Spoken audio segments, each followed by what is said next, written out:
G'day ladies and gents, thanks for coming. My name's Ben Gertz from K9 Solutions Australia. With me today is Jason Kelly. He'll be handling Dagger. What do? We're a private company and we train dogs for military and police purposes, and we also provide those people training if and as required. So that's who we are and that's what we do, pretty simple.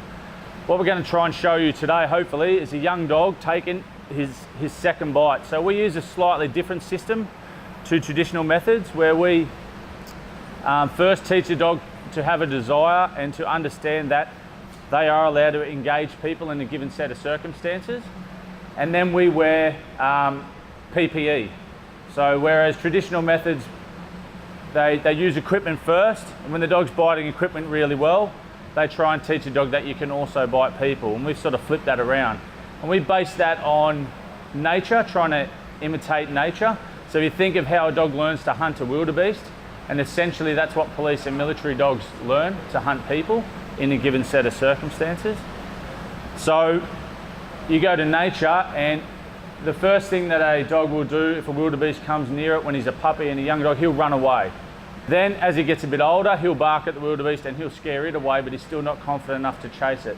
And as he gets older, he'll start to want to chase the wildebeest because call of the wild type stuff happens. And eventually he'll grab the wildebeest, and it'll probably be a crappy bit of a grab, and the wildebeest gets away. And then that grows into more confidence. He goes out with a pack, and one day he finally grabs and kills the wildebeest. That's nature. However, most people that teach dogs to hunt people don't do it that way. We humanise it, we use equipment first, and then we hope that the dog will grab the difference later. So we don't do that. What does that mean? Well, what you're about to see is an 11-month-old dog, who this will literally be his second bite. So we're sort of taking a big risk here, so we really hope it works out. If it doesn't, if you don't mind, whoever wants the leash can just put their hand up, and I'll just give you the dog as we run out through the car park. But no, the dog should hopefully bite, but the dog will not bite in a traditional way because he thinks he's really biting someone. It's not the same as a dog that knows he's just playing a rough game, if that makes sense. So for those dog people with dog backgrounds, you'll sort of have some idea of what I'm saying right now. For the normal people, you probably don't really know what I'm saying. Feel free to hang around and ask some questions if you want something explained further. So just things to keep in mind. Please, as the dog comes in, don't make sudden movements or eye contact or anything like that, and especially as the dog leaves, because he would have been fairly excited and in a very intense mood, and we don't want you to become an unwilling participant. So no lunging at him or anything like that until he's got time to calm his mood down. Also, as I said, it's an 11-month-old dog, so bear in mind, animals are just that, animals. This isn't a circus act. This isn't a rehearsed demonstration here. We've never done this. He's never been on here.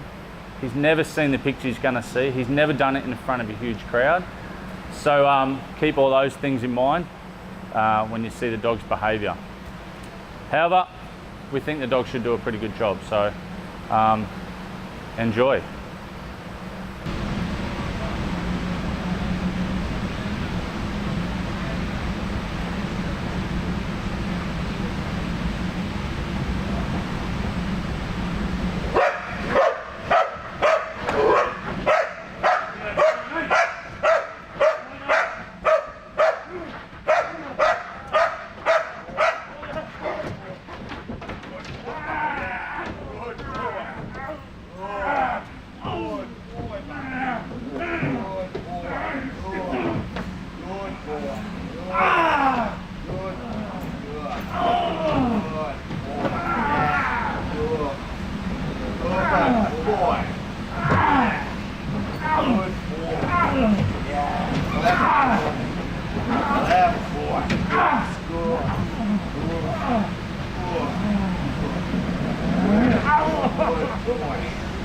Okay, bud, let go.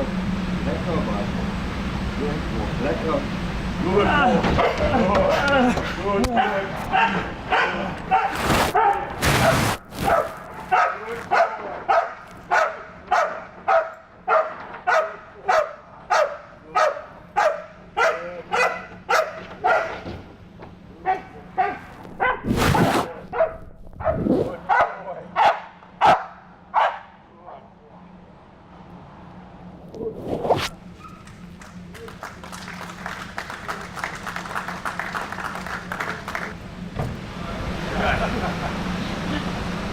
it.